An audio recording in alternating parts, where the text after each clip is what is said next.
Bonjour et bienvenue dans le Point Résistance écologique, le podcast qui parle d'écologie de manière simple et accessible pour aider chaque personne à agir à son échelle contre le changement climatique, l'écocide et la 6e extinction de masse.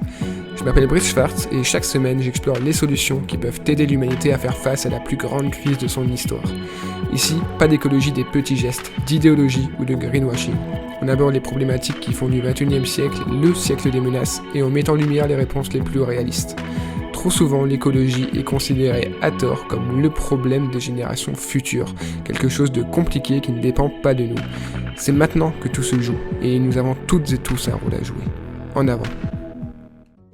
Parler de marketing à un écolo radical ou à un militant pour le climat, c'est comme parler d'écologie radicale, de résistance écologique ou d'urgence climatique à un marketeur ou à quelqu'un qui travaille dans le business. Les réactions sont généralement très négatives.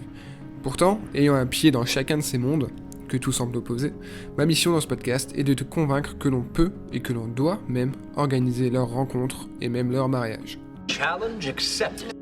Le marketing n'est qu'un outil, c'est la première chose à comprendre. Certes, il est souvent utilisé par les marques consuméristes et capitalistes pour nous vendre des produits inutiles, polluants et néfastes pour notre santé comme pour l'environnement. C'est pour ça qu'il a été créé d'ailleurs.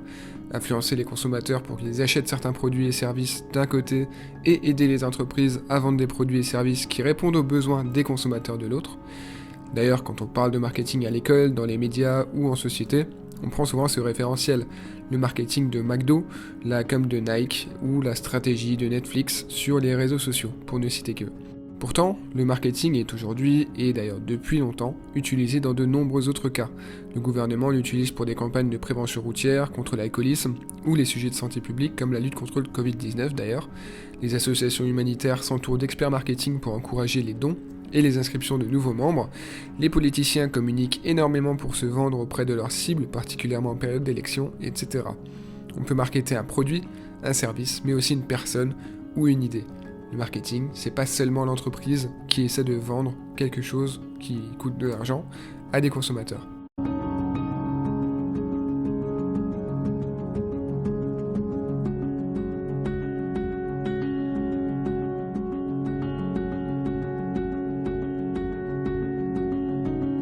Tout comme les écolos radicaux et les militants pour le climat ont tort de se priver de la puissance du marketing pour convaincre et influencer la population à bon escient, les marketeurs et les businessmen et women ne devraient pas oublier l'écologie et l'environnement parce qu'ils préfèrent, entre guillemets, se couper de l'actualité pour se concentrer sur leur vie parce que l'actualité est néfaste, etc.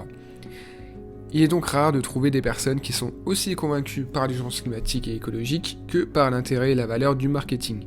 Mais ça existe, la preuve, me voici, et promis, j'en connais d'autres. Pour parvenir à marier ces deux univers, il faut donc faire tomber les barrières qui les séparent, c'est-à-dire déconstruire les clichés qui les entourent.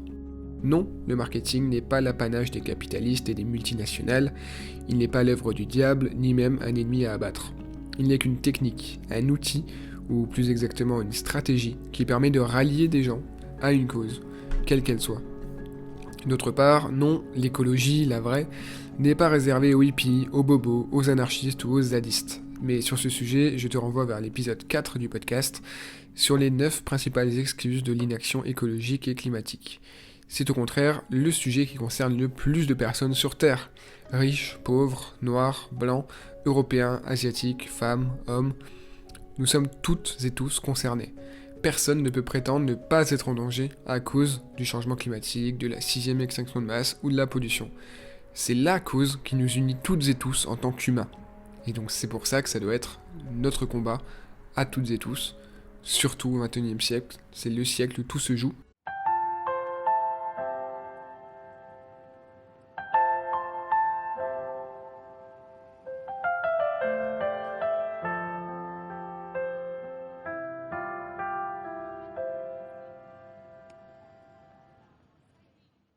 Concrètement, comment utiliser le marketing comme une arme au service de l'urgence climatique, de la lutte contre la crise écologique et globalement de l'avenir du vivant, et donc de l'humanité.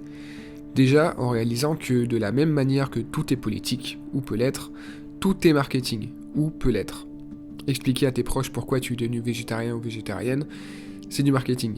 Partager une vidéo sur le sujet du climat, c'est du marketing. Publier sur Instagram une photo de toi à une manif pour le climat, c'est du marketing.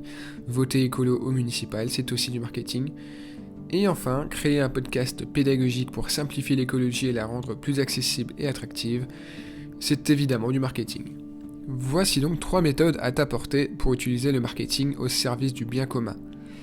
D'abord, liker, commenter et partager les contenus, que ce soit des vidéos, des articles, des podcasts ou encore des posts sur les réseaux sociaux, qui peuvent avoir un impact positif sur leur audience et les pousser à réfléchir et à agir. Si ça peut sensibiliser, aider, accompagner dans la transition, c'est bon à prendre.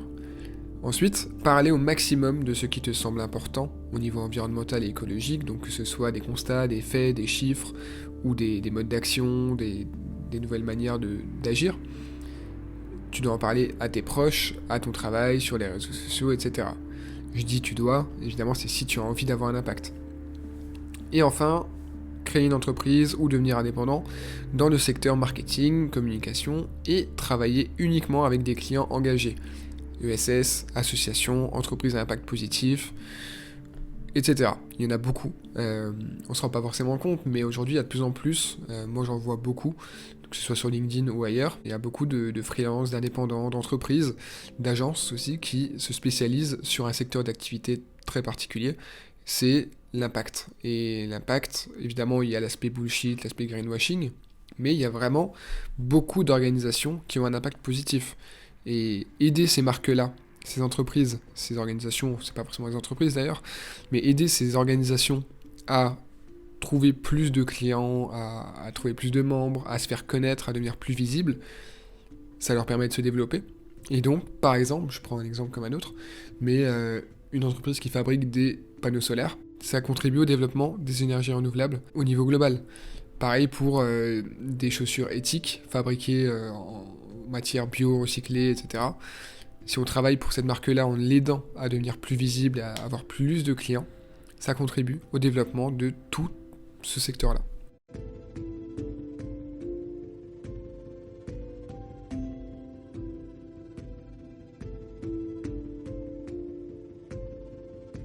Les moyens d'agir grâce au marketing sont donc nombreux. Et ce que font les collectifs On est prêt, Il est encore temps, L'affaire du siècle, Extinction Rebellion, Youth for Climate ou encore ANV COP21, c'est essentiellement du marketing. Souvent c'est du guérilla marketing, de la communication par l'action ou des campagnes vidéo engagées en natif sur YouTube ou les réseaux sociaux, mais ça reste du marketing. D'ailleurs, c'est depuis les années 2018-2019, avec l'arrivée sur la scène médiatique de Greta Thunberg, les immenses marches pour le climat partout dans le monde et la montée en puissance de la voix des défenseurs de la planète et du vivant, qu'une bonne partie des gens ont pris conscience de l'urgence. La différence entre le marketing de la cause écologiste et le marketing classique pour les marques, produits ou services, c'est qu'il n'a pas pour but de vendre quelque chose qui coûte de l'argent, mais de vendre des idées. L'objectif est de faire prendre conscience à un maximum de personnes, surtout les puissants et les décideurs, mais aussi la population dans son ensemble, qu'il faut changer radicalement et urgemment nos modes de vie, notre façon de consommer, les bases de notre société et notre vision du monde. Certains s'en servent ensuite pour vendre des produits ou des services et se faire de l'argent. C'est tout le principe de la croissance verte, le fameux capitalisme vert qui a d'ailleurs autant de défauts que d'atouts, mais j'y reviendrai dans un autre épisode dédié parce que c'est un vrai sujet. Le marketing peut donc avoir un impact très positif quand il est utilisé par les bonnes personnes, à bon escient et dans un but autre que simplement de faire un maximum d'argent.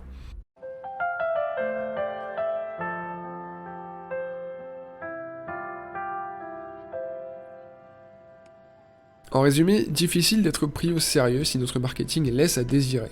Si autant de personnes, pourtant éduquées et intelligentes, choisissent d'aller chez McDo, d'acheter du coca, de rouler en SUV et de voyager à l'autre bout du monde, c'est pour une raison simple, et une très bonne raison d'ailleurs, le marketing est et a toujours été redoutablement efficace. Le but ici, c'est pas forcément de critiquer, de victimiser, ou de dire que ces personnes sont influencées et victimes du marketing, mais ça joue énormément. Ça construit la vision qu'ont les gens du monde et de la société. D'ailleurs, le marketing influence énormément notre société, notre civilisation. C'est son usage depuis des décennies qui nous fait croire qu'acheter des baskets neuves tous les 3 mois nous rendra plus heureux, que voyager 2 fois par an à des milliers de kilomètres est normal, ou que manger de la viande, c'est important. Ici, je me dois donc de mentionner les lobbies, les fameux lobbies, qui font pleinement partie du domaine du marketing. Pour résumer, les lobbies, ce sont des groupes d'influence qui font pression sur le gouvernement afin de modifier les lois et d'en proposer de nouvelles. Mais ils mènent aussi des actions directement auprès de la population pour justement toujours influencer. C'est le cas notamment du lobby des produits laitiers avec un compte Twitter dédié et populaire, qui cible justement plutôt des personnes jeunes, avec des contenus très snack content, très ludiques, très sympas. Mais justement, le but, c'est de faire croire aux gens que les produits laitiers sont bons pour la santé, ce qui, on le sait aujourd'hui, n'est pas vrai. Si les lobbies sont très souvent dépeints comme secrets, puissants, manipulateurs et dangereux, il faut bien comprendre ici ce qu'est un lobby.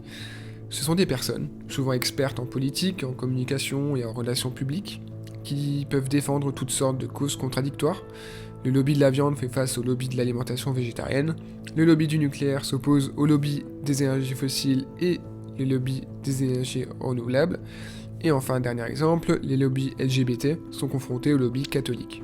En France, en tout cas, c'est comme ça que ça se passe. Il y a beaucoup d'autres confrontations, en tout cas, c'est vraiment un état de tension permanente. Évidemment, il y a des lobbies qui sont en situation de monopole, d'une certaine manière, donc là, c'est assez dur de se battre.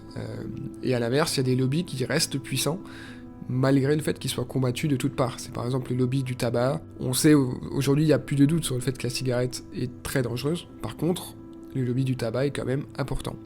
Et quels arguments peut mettre en avant le lobby du tabac, par exemple ? C'est tout simplement le fait qu'il y a beaucoup de personnes qui travaillent dans ce domaine, et que ça causerait des licenciements, en fait, d'interdire les cigarettes, par exemple. Le fait aussi qu'il y a beaucoup de personnes qui fument, donc on peut pas arrêter aujourd'hui de produire des cigarettes, parce que sinon ça créerait une sorte de révolution. En fait, il y a beaucoup d'arguments qui peuvent être mis en avant pour défendre n'importe quelle cause, et ça, les lobbies, les lobbyistes, qui sont du coup les personnes qui agissent au sein de ces lobbies, l'ont très bien compris. Leur but, c'est de défendre des intérêts, selon leurs croyances et leurs convictions. Comme le marketing, les lobbies ne sont pas bons ni mauvais en soi, ils sont des outils au service de différentes causes. Il ne faut donc pas combattre les lobbies tout court en tant que tels, mais combattre les lobbies qui défendent une vision du monde incompatible avec la survie du vivant.